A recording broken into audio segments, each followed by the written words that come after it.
Welcome to the wonderful world of wine, exploring all things wine with you. We are your hosts, Kim Simone and Mark Lindsay, and you can find us on Facebook at The Wonderful World of Wine.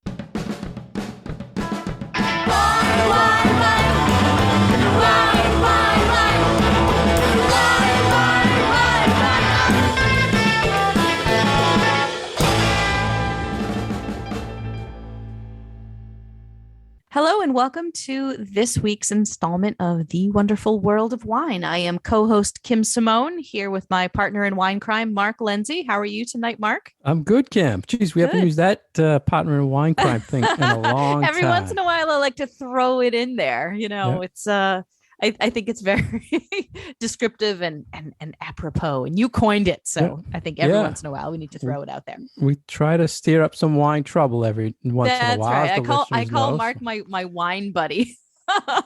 So every once in a while, I'd be like, my wine buddy down in Franklin. That's it. Unfortunately, we have a lot of wine buddies. That is true. We all have a lot of wine buddies, but I would say that in the my large group of wine buddies, you are right there. See, you're the inner circle top dude. 10. I'm number 5 on speed dial at least. You're definitely textable right there on my phone. Yes. Well, that's why we can talk to our listeners all day and have so many shows going here that we're always finding content and love talking wine.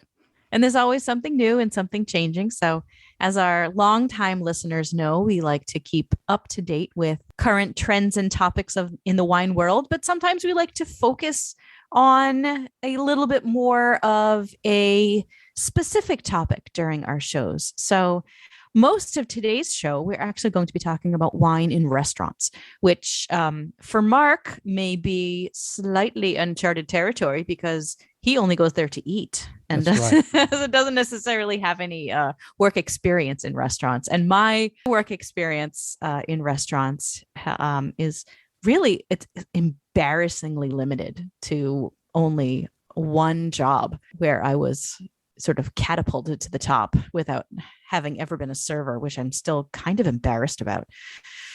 But that was a major job, though. It was a major job, and I miss it.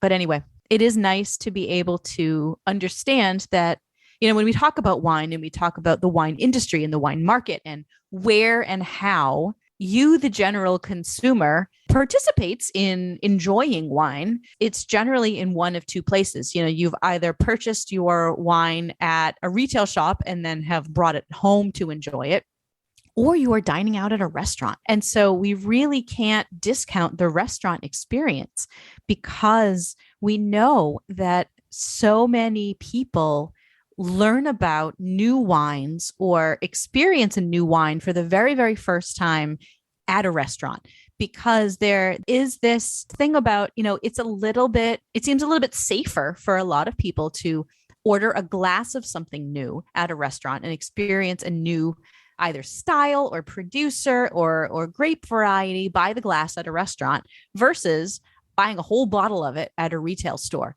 So we often will hear from importers and distributors that the first level of getting the public to understand and appreciate a particular type of wine is through the restaurants. So I think even though Mark and I aren't necessarily directly involved in restaurants anymore, it's still important for us to talk about it and to bring that point of view to you, our listeners, because it is such an important part of the industry. It's a big thing in the wine world, and unfortunately with the COVID and the pandemic hitting, they took a big hit. But we're always telling the listeners, giving tips of what we feel they should know, what's going on in the restaurants, the trends, and how to order and things like that. So we thought we'd hit with a couple of articles today on restaurant trends. That's right. So our first one is about this device that was invented here in Massachusetts about 15 years ago by a medical scientist who used his knowledge of medical devices to develop a wine preservation system. And it's called the Coravin. Now, if you know anything about sort of wine gadgets and wine tchotchkes, you've probably heard of the Coravin. So the Coravin is this device that looks a little bit like one of those rabbit corkscrews. It's kind of big and bulky, but it doesn't remove the cork from your bottle of wine. What it does is it inserts a very, very thin needle through the cork and into the bottle of wine, and it extracts a small portion of a few ounces at a time. You are taking a sample of the wine from that bottle, technically without introducing any oxygen to the bottle. So what you should be able to do is take tastes of the wine over the course of months, maybe years, and see how that wine is developing if you're doing it in your own private cellar, or how it has turned into a restaurant use is that restaurants will use it to offer tastes of wines that are either prohibitively expensive or very hard to come by, and they only have the allocation of maybe a couple bottles a year. And it gives them the opportunity to provide their guests with something special on their wine list. Like, you can purchase a 2-ounce taste of this very special bottle of wine from, maybe a particular vintage or a particular producer that you wouldn't necessarily want to open the entire bottle of, because it might cost you, hundreds or maybe even thousands of dollars. But if you're willing to splurge on that taste, then you get the experience of tasting a wine you might otherwise never, ever be able to taste in your lifetime. Yeah, and this article is when should restaurants use this device? And wine enthusiasts really went in deep on the good points about when it should be used and trying to get feedback from wine consumers. What do they think about it when it's used in the restaurant? And I purchased one probably 2 years ago, which for me was a long wait because it was a gadget. I was going to say, I'm surprised you only got one 2 years ago, because this has been like the gadget for at least the last decade. Exactly. The gadget. And I think I purchased it and had to put it away. And I told my family to give it to me for Christmas or something. And I forgot about it. And it was one of the things I bought. No way. And I told them to give it to me as a gift because it runs, like $200. Mm-hmm. And at the time, one of the wine societies ran a deal and I got it that way. And it's really a nice device. If, like you said, Kim, if you just want to draw a little bit out, you insert the needle. It then, when you take the wine out, it injects argon gas. It has a little canister, which can add to the cost of the device as well, because you get maybe 20 pours before that little gas tank goes empty. I want to touch on that later a little more too. But when I was learning certain wines, it worked out great for me because I'd have maybe 12 wines and I'd just take one glass. I didn't have to open up 12 different bottles and worry they would spoil. You could take out just a little bit, and it did take a little technique to figure out how to tip it properly to get the actual pour out of it. And the gentleman you mentioned who is local, who invented it, does some very good webinars that I attended, where he shows the proper technique and the whole research behind it. And he had his actual prototypes and stuff like that. So interesting device. And when it first came out, I thought, I wasn't thinking restaurant because I'm on the retail side, but I'm thinking every salesperson should have this device so they can properly preserve their wine and serve it.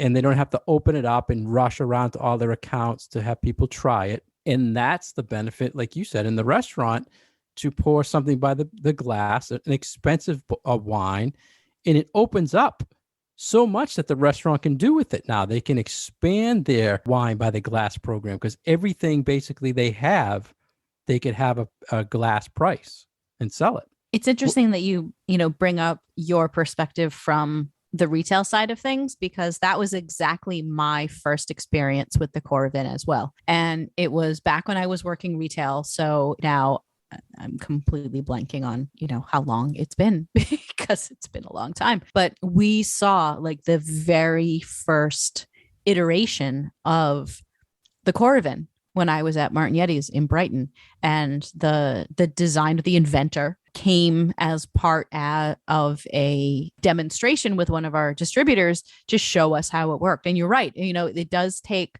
a little bit of skill, but you do it a couple times and it's not so bad. It looks a little bit more scary.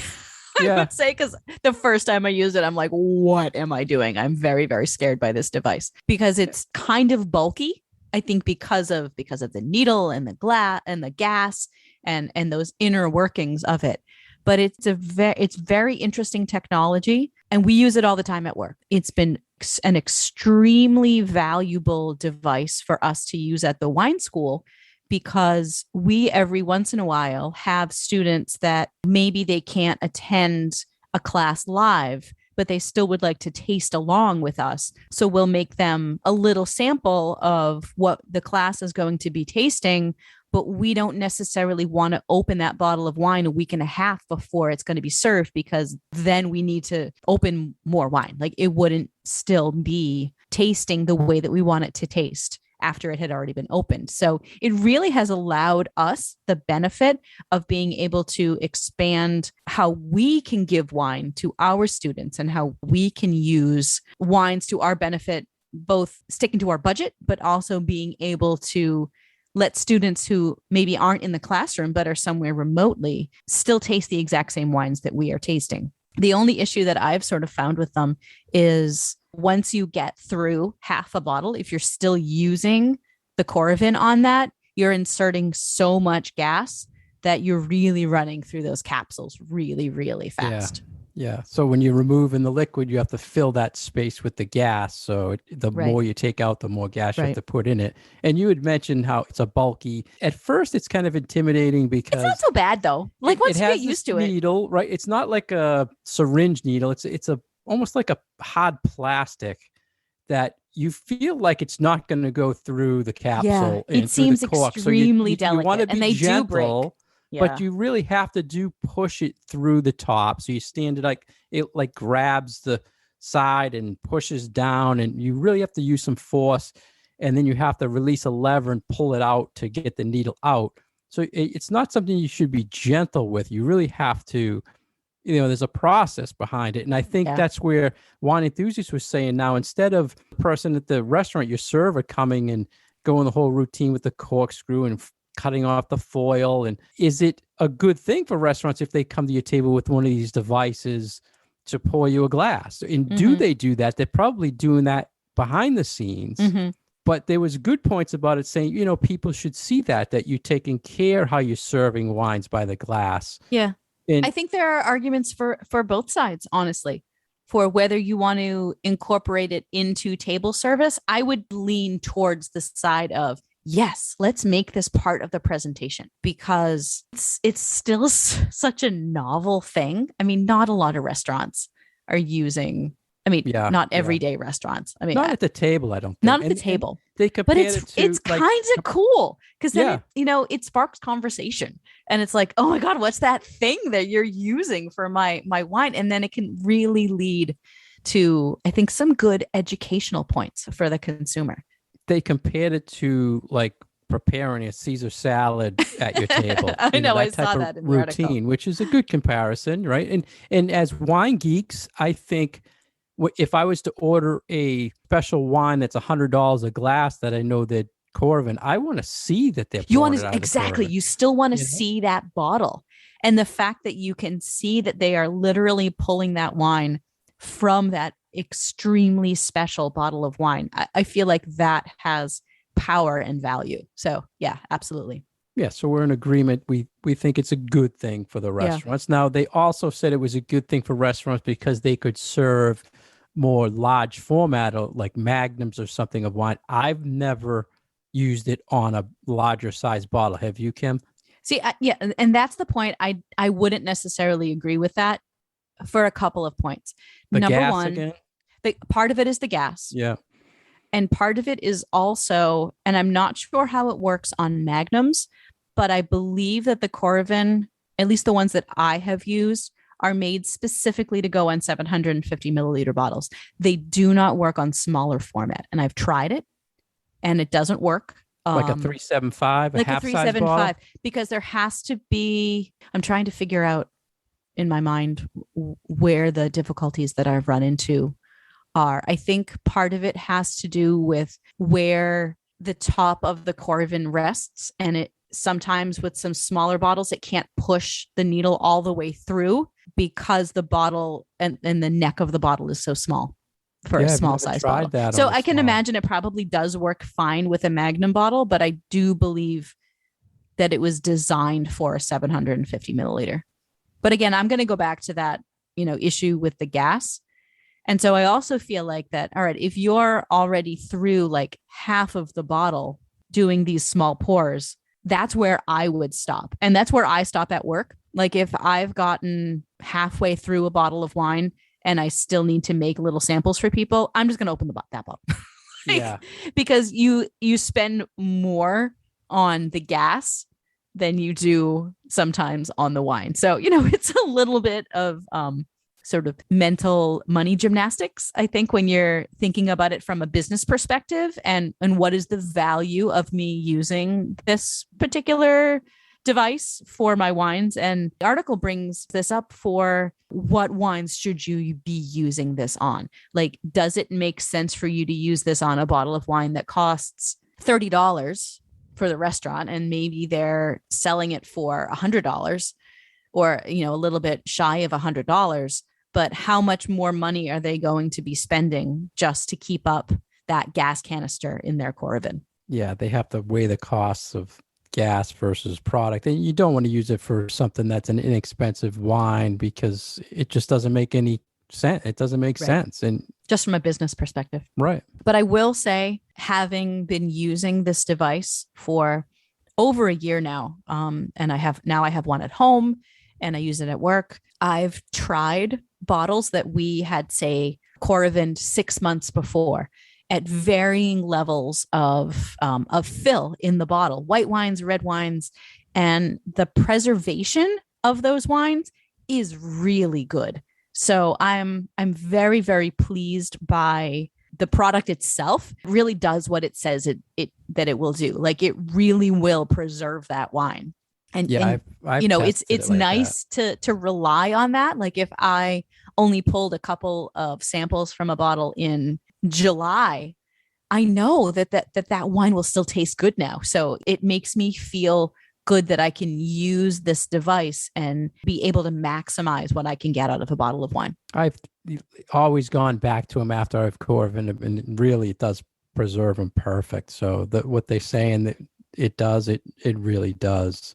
And one of the points that wine enthusiasts talked about came in, I'm not sure when you were at Legals they had this, but some restaurants have what they call private lockers for people's wine. So I can rent basically a wine storage space from the restaurant and stock it with my own wine. Right. And then when I go there to eat, they go to my locker and get whatever bottle I want that they're storing for me. Legals didn't do this, but this is a very like steakhousey kind of things. And I've been to numerous restaurants that do this, that they have like these private lockers for some of their more regular guests that they keep their wine there. And I know in town in Contro, when they were around, they had the private lockers. So this to me would make great sense. I'm going to my favorite restaurant. I have my wine in a locker and I'm just going there for lunch. I just want to take one glass of that cab I have in my locker so they could serve it to me with the Coravin instead of opening a whole bottle and having to be forced to drink it all or waste it. So I thought that was a real great point about the locker service and how that can save you. And over the years, now it's been 10, 15 years that this device is out. They've adapted. They've made really expensive one, thousands of dollars, where it has apps and you can track your inventory, whatever it does, the app. But they also came out with a screw cap. You couldn't use it with a screw cap device once you take the cap off. So now they make a cap. When you take the screw cap off, you put their screw cap on. And it has like a insertion point that you can pierce like 50 times. So yeah, have you ever it's like a mushy. Yes, it's silicone type Layered material. Yeah. Have you ever used them? Oh, I use them all the time. Like, I literally used it yesterday. and it's like a multi-layered thing. So there's like one part at the top, and then there are multiple ones in between, and then there's one at the bottom that looks almost like a little bit of like a styrofoam, but it is meant to break up the ability of oxygen to go obviously in and out of the bottle. It was a And it big works really well. groundbreaker for them too, because Yeah. now all those wines. So then there was only one category left, and that was bubbly, Right, sparkling. sparkling. You're never going to with all that pressure, right? So Yeah, I they don't know what actually they're going to came do out. about the sparkling. They And came out with I the have to adapter say for the that. screw cap one is it's not at quite as good of a seal as the regular device that goes through a cork. So, but also I kind of feel like most wines that are being bottled under screw cap. I mean, do you see any wines that are over like $200 a bottle being bottled by screw cap? Yeah, no. Well, there's Like, I'm some. not Yeah, sure. there's I like mean, one or two other high than end Napa just, things, or needing a couple of weeks to use that bottle. I don't know about the like keeping it around for months in the yeah. restaurant wine locker with your But they screw cap. It's like just they open your did come bottle of out. Sauvignon Blanc and drink it. They did come out with the sparkling adapter, They which did? yeah, oh yeah, that's been out. We were talking Oh, about that before, and I I think missed it's the going to bubbly lead adapter. to yeah, it's going to lead to being able to probably get some high end sparklings when you go to a restaurant by the See, that would be glass. cool. I would totally use that. You got to get I that one. You're the bubbly I would queen. You should have been all totally. over I that did not know adapter. anything about there being a sparkling Yeah, wine one. that's been All out right. probably a year now, Oh, I'm at going to keep my least. eyes open for that one. And it's as a retailer, it's kind of disappointing to me that the salespeople who are going around to even restaurants or retail, every company should be given a salesperson this device. They shouldn't have to buy this device. They shouldn't have to buy the gas. They should provide it to them. And it would ultimately save them money because most salespeople have to pull a sample bottle if someone wants to try it. They have to go around to how many accounts they go to within a day, within a week. They could actually, with this device, hit more people and show the wines much better with this than if they had to open it and hold it in their car and, it's freezing out one day or it's hot the next day. And I don't know why they don't do it. And at first, a few people were buying them themselves, but maybe because of the gas costs or whatever, they just, no one's doing it anymore. It's very rare. And Yeah, the other and thing, I think a lot of it comes down to who's footing the cost for something, honestly. yeah, So, but the suppliers or the wineries should gladly be giving these devices to the people to represent their see, and products, you know? that's the rub.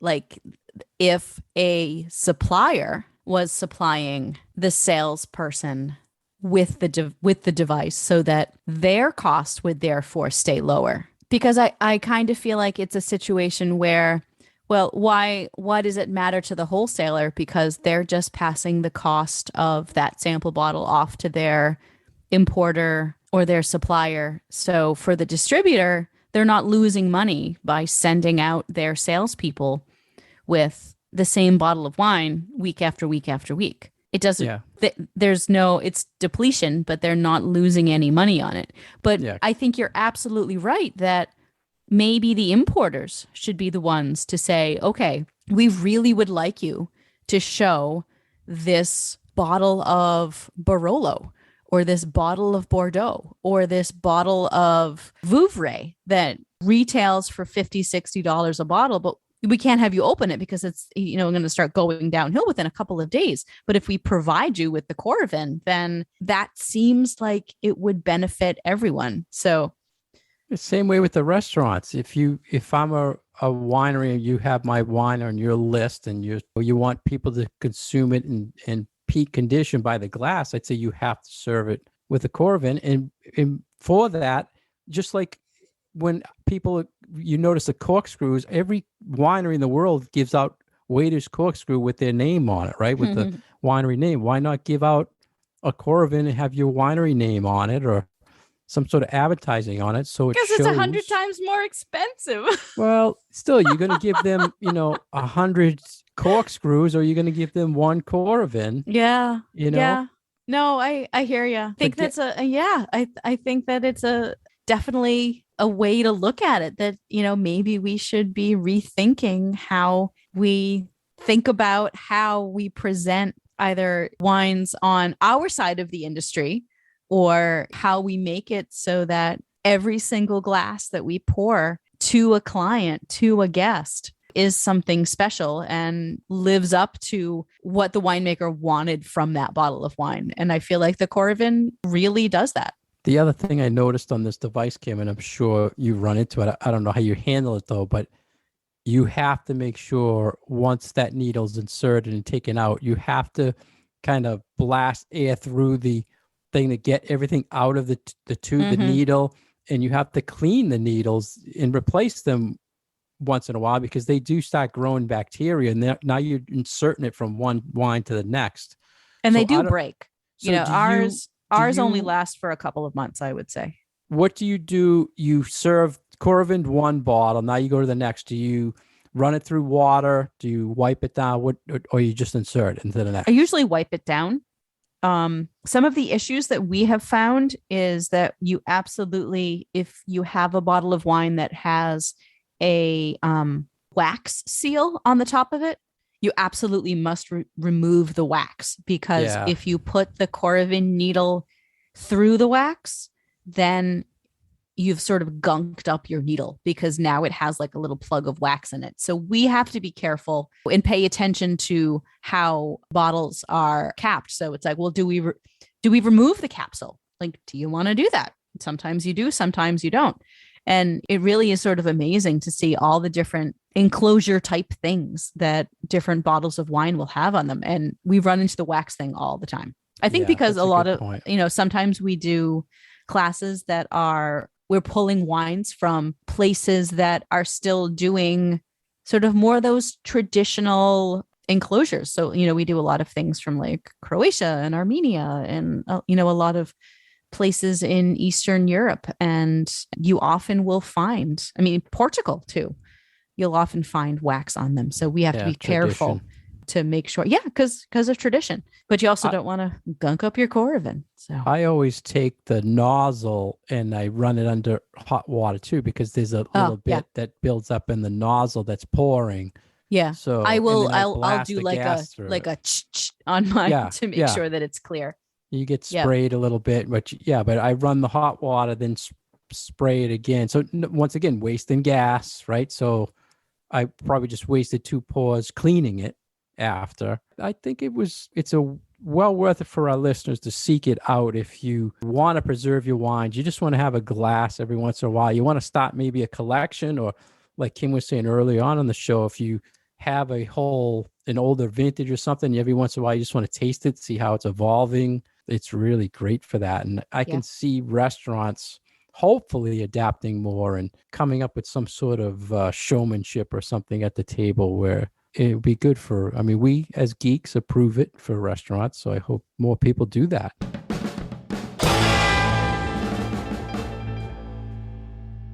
Thank you for joining us today on The Wonderful World of Wine. We've been your hosts, Mark Lindsay and Kim Simone, exploring all things wine with you. You can find more information about Kim on her website at commonwealthwineschool.com. You can find more information about myself at franklinliquors.com. We're here every week on Franklin Radio, WFPR 102.9 FM. You can find our past episodes on SoundCloud or iTunes. For any questions or comments, if you want to yell at Kim for anything, it's at Facebook. We're The Wonderful World of Wine. We're also on Twitter at Wine Education, and we're on Instagram, which is fairly new for us. I hope you find us on there. We love posting all sorts of educational things on there. We'll see you next week. Cheers.